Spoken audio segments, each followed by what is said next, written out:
শুধু দেখো বন্ধুরা, তো শুরু হয়ে গেছে আজকের মতো 2025-এর জগদ্ধাত্রী পুজো। চন্দননগরের কার্নিভাল শোভাযাত্রা মায়ের শুরু হয়ে গেছে, প্রায় বিকেল থেকেই শুরু হয়ে গেছে। তো আমরা এখন এখানে পৌঁছেছি সন্ধ্যে 7টার সময়। 7টার সময় এই অবস্থা, ভিড় অবস্থা। তাও আমরা কিন্তু স্ট্যান্ডের দিকে এখনও যেতে পারিনি। স্ট্যান্ডের দিকে যেতে গেলে আরও প্রচুর ভিড় ছিল। তো আমরা এখানে যে পেট্রোল পাম্প আছে সেই পেট্রোল পাম্পেই কিন্তু জায়গা করে বসেই পড়লাম দেখার জন্যে, মায়ের দর্শন করার জন্য। সবাইকে শুভ সন্ধ্যার শুভেচ্ছা জানিয়ে আজকের মতন ব্লগটা শুরু করছি এখান থেকেই। আশা করি সকলেরই আজকের ব্লগটা খুব ভালো লাগবে, তাই সবাইকে অনুরোধ রইল পুরো ব্লগটা দেখার জন্য। এবং আমার ভিডিওর মাধ্যমে তোমরাও কিন্তু ঘরে বসেই এত সুন্দর সুন্দর চন্দননগরের লাইটিং এবং প্রতিমার দর্শন করতে পারবে। চন্দননগরের লাইটিং এবং প্রতিমা এতটাই বিখ্যাত যে বহু দূর দূর থেকে কিন্তু মানুষ এই একটা দিনের জন্যে কিন্তু ছুটে আসে দেখার জন্য।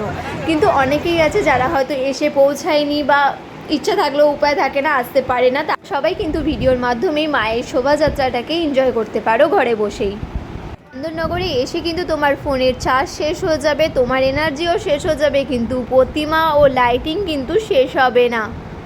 সন্ধ্যে থেকে প্রতিমা অনেক ধীরে ধীরে এগোচ্ছে, কিন্তু যত রাত বাড়ছে তত তাড়াতাড়ি কিন্তু প্রতিমাকে এগিয়ে নিয়ে যাওয়া হচ্ছে।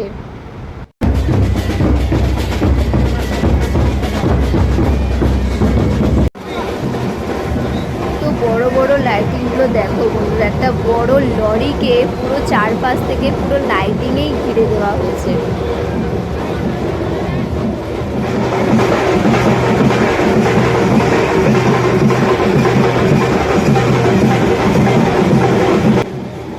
এবারে যে আলোকসজ্জা এবং প্রতিমাকে দেখাবো সেটা হচ্ছে শীতলা তলা। দেখতে পাচ্ছ এখানকার প্রতিমা এবং আলোকসজ্জাও কিন্তু খুবই সুন্দর, অসাধারণ হয়েছে। চলো তোমাদের দেখাই।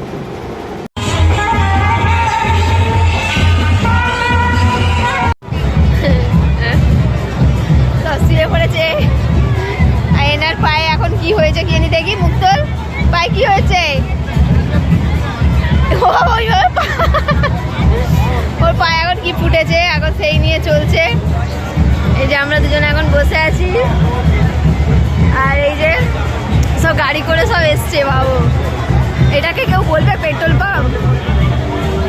1 ঘন্টা ধরে ওই ঠাকুরটাই ওখানে দাঁড়িয়েছে, 1 ঘন্টা হয়ে গেল, এখনো আর এগোচ্ছেই না। দাঁড়িয়ে দাঁড়িয়ে যেমন পা ব্যথা হয়েছে, সেরকম বসে বসেও কিন্তু পায়ে ঝিনঝিন ধরে যায়। তাই বর আর আমি মিলে একটু হাঁটতে বেরিয়েছি, তার সাথে একটু জলও কিনতে বেরালাম। তবে এখানে একটা জিনিসের অভাব, সেটা হচ্ছে বাথরুমের। তো বড় নাম করা জায়গা, অথচ বাথরুমই কিন্তু খুঁজে পাওয়া যাচ্ছে না, আর পাওয়া গেলেও সেটার অবস্থা খুবই খারাপ। ঠাকুর দেখতে দেখতে খিদে তো পেয়েছিল জোরে, তাই আমরা ওখান থেকে বেরিয়ে চলে আসলাম একটা খাবারের দোকানে। এখান থেকে আমরা খাবার নিয়ে নিয়েছি এবং তার সাথে নিয়ে নিলাম জল। তবে এখানকার খাবারটা খুবই বাজে ছিল, আমাদের তো একটুও ভালো লাগেনি। শুধু না খেলে নয়, তাই জন্যই খাওয়া বাধ্য হয়ে। আর যাওয়ার পথে দেখতে পেলাম এত সুন্দর বড় একটা লাইটিং, দেখতেই পাচ্ছ। এবারে কিন্তু এটা অন্য আর একটা ক্লাবের আসছে। এটা হচ্ছে 5 নম্বর প্রতিমা, দেখতে পাচ্ছ। এখানে কিন্তু প্রতিমার পাশে পাশে সব নাম্বারগুলোকে লিখে দেওয়া হয়। আমরা যখন শুরু করেছিলাম প্রতিমা দেখা, তখন হচ্ছে 45 নম্বর বাগবাজার থেকে আমরা শুরু করি ঠাকুর দেখা। আজকের আমার এই ভিডিওটা যদি তোমাদের ভালো লেগে থাকে, তাহলে অবশ্যই বেশি বেশি করে শেয়ার করে দিও, যাতে আরও 5 জন এত সুন্দর শোভাযাত্রা দর্শন করতে পারে, মায়ের দর্শন করতে পারে।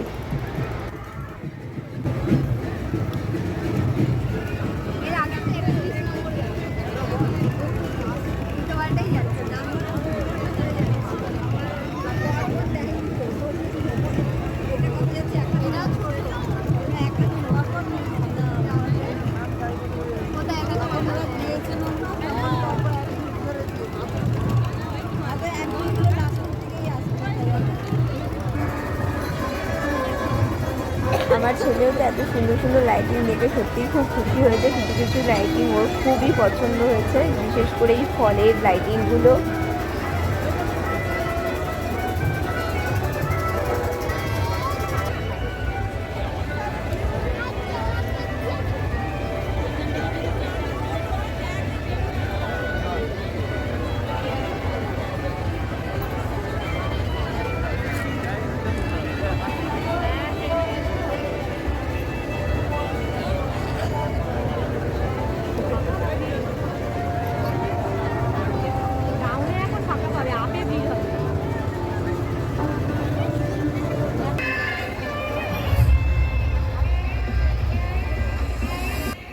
লাইটিং দিয়ে কি বানিয়েছে অবশ্যই তোমরা কমেন্টে আমাকে জানিও এটা কি বানিয়েছে। তাও তোমাদেরকে আমি ক্লু দিচ্ছি, এটা কিন্তু একটা সবজি যেটা ইউজ করা হয়, ব্যবহার করা হয়। তো তোমরা অবশ্যই বলো কিন্তু এটা কিসের সবজি।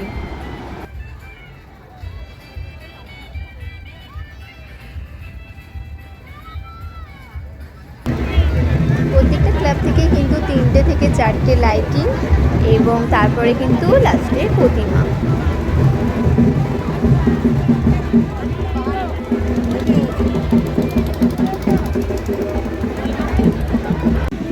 লাইটিংয়ের উপরে যদি এরকম সুন্দর করে বড় বড় করে ক্লাবের নাম ও পাড়ার নাম লিখে দেওয়া হয় তাহলে কিন্তু অনেক সহজ হয় যে আমরা কোন ক্লাবের ঠাকুর দেখছি এবং লাইটিং দেখছি, তাই না বন্ধুরা? আর আজকে যে ফিশটা বানানো হয়েছে লাইটিংয়ের মাধ্যমে এর কিন্তু একটা মুভি আছে, তোমরা অবশ্যই আমাকে জানিও যেটা কোন মুভি থেকে এই ফিশটা বানানো হয়েছে লাইটিংটা।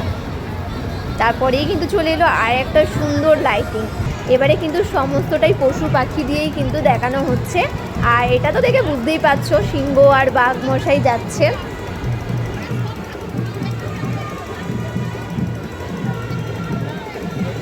লাইটিংয়ের যে গোল গোল করে চক্রের মতন ঘুরছে সেটা কিন্তু অসাধারণ লাগছে। দেখো বন্ধুরা, একটা কিন্তু এর ডান দিকে ঘুরছে, একটা বাঁ দিকে ঘুরছে এবং দুটোই কিন্তু খুবই সুন্দর লাগছে।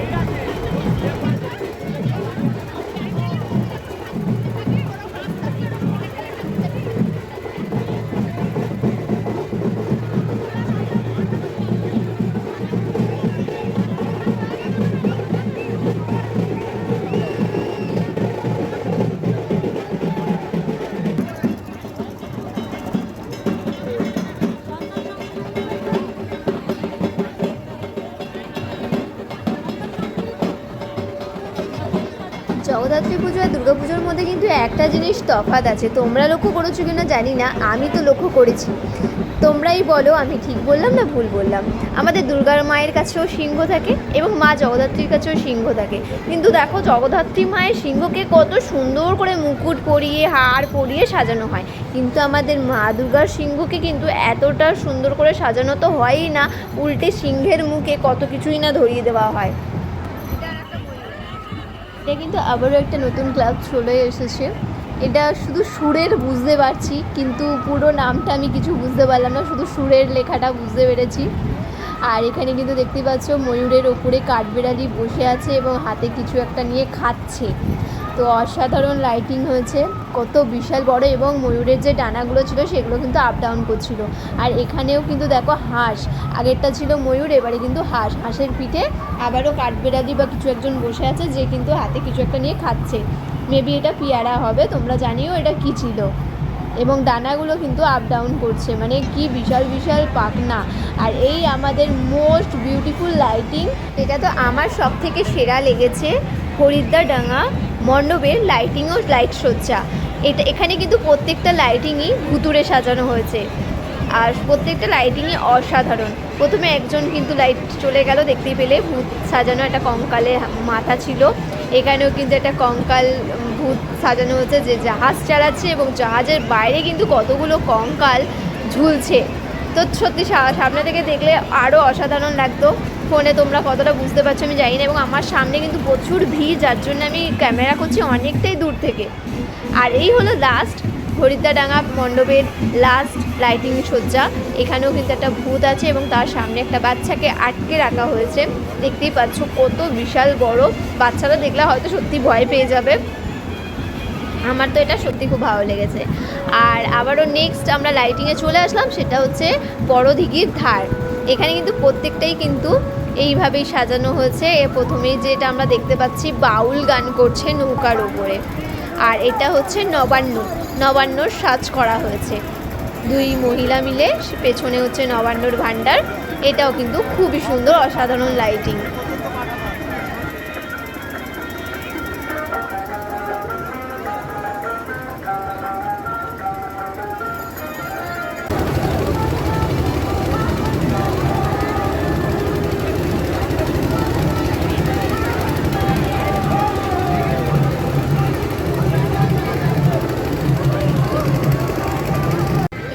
বাজে রাত্রি 3টে, আর আমি তো একটুখানি ক্লান্ত হয়ে গিয়ে মুখ ঢাকা দিয়ে শুয়ে পড়েছিলাম। আমার ছেলে 12টার সময় ঘুমিয়ে পড়েছে, আমার শাশুড়ি মাও তাই। আর এখানে আমার বড়মশাই একটুখানি ভিডিও করছে, ওই এতক্ষণ শুয়েছিল, ওটার পরেই আমি 15 মিনিট হলো শুয়ে আছি, আর আমাকে কন্টিনিউ মশা কামড়াচ্ছে, বুঝতেই পারছো। তো এই হচ্ছে ব্যাপার। আর এখানে প্রতিমাটা কিন্তু অনেকক্ষণ ধরেই দাঁড়িয়েছিল।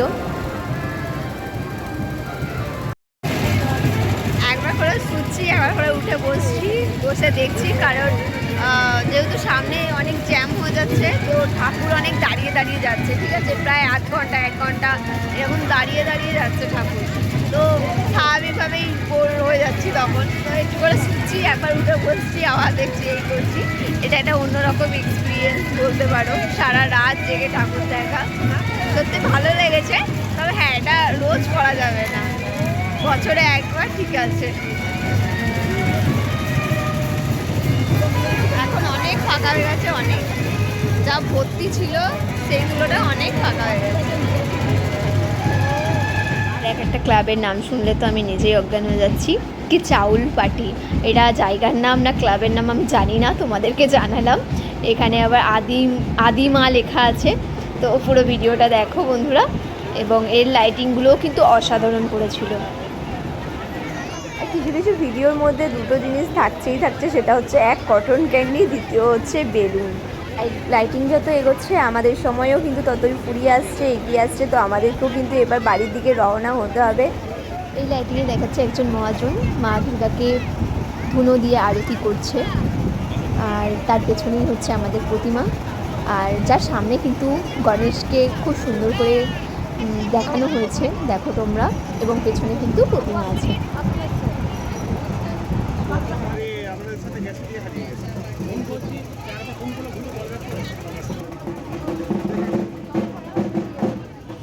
আর এই যে তোমরা মায়ের এত গয়না, এত সাজ দেখছো, সবই কিন্তু আসল সাজ থাকে, বেশিরভাগই আসল সাজ থাকে। আর এটা কিন্তু ভাসানের সময় খুলে দেওয়া হবে, মানে এখন কিন্তু ঠাকুরগুলোকে সব লাইন দিয়ে এক জায়গায় ওরা দাঁড় করিয়ে রাখে, এবং তারপরে কিন্তু সমস্ত গয়না খুলে নেওয়ার পরেই ভাসান দেওয়া হয়।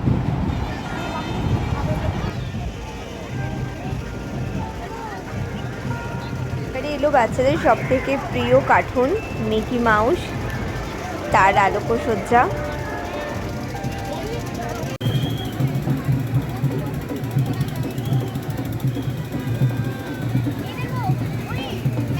এবারে আসছে আমাদের ফলের রাজা, দেখো সবার রাজা ম্যাঙ্গো, কি সুন্দর সিংহাসনে বসে কিন্তু এগিয়ে আসছে আলোকসজ্জার মাধ্যমে। এবং পিছনে একটা কী ফল আমি তো বুঝতে পারছি না বন্ধুরা, তুমি যদি বুঝতে পারো অবশ্যই আমাকে কমেন্টে জানিও যে এই ফলটা কী ফল ছিল।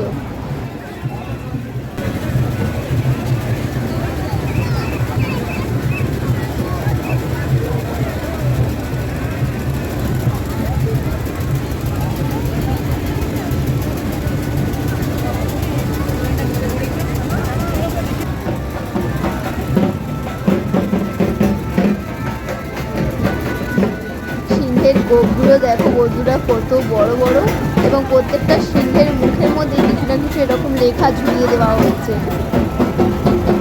ভোর 5টা বাজে আমরা উঠে পড়েছি, এবার ঠাকুরের সাথে সাথে আমরাও এগোতে শুরু করলাম স্টেশনের দিকে, কারণ আমাদেরকে পুরো স্টেশনটা হেঁটেই যেতে হবে। আর এই হলো আজকের আমাদের লাস্ট লাইটিং বা প্রতিমা দুটোই। আশা করি তোমরা ভিডিওটা পুরোটা দেখেছো এবং খুব এনজয় করেছো। তো চলো বন্ধুরা, সবাই খুব ভালো থেকো, সুস্থ থাকো, এই কামনাই করি ঈশ্বরের কাছে। আর মা, তুমি আবারও এসো পরের বছর, আবারও এত সুন্দর লাইটিং, এত সাজসজ্জা সব কিছু নিয়ে আবারও আমরা সবাই মিলে আনন্দ করব, মজা করব এবং রাত জাগবো। ঠাকুর দেখতে দেখতে কীভাবে ভোরও হয়ে গেল, চলে আসলাম চন্দননগর স্টেশন। এবারে বাড়ি ফেরার পালা। অনেক ভিডিওই করতে পারিনি, তোমাদেরকে বলেইছিলাম। চোখের নিচে ডার্ক সার্কেল পড়ে গেল এক রাত জেগে। বাড়ি গিয়ে এবার ফ্রেশ হয়ে খালি ঘুমাবো। এখন বাড়ি যেতে 1.5-2 ঘন্টা তো লাগবেই।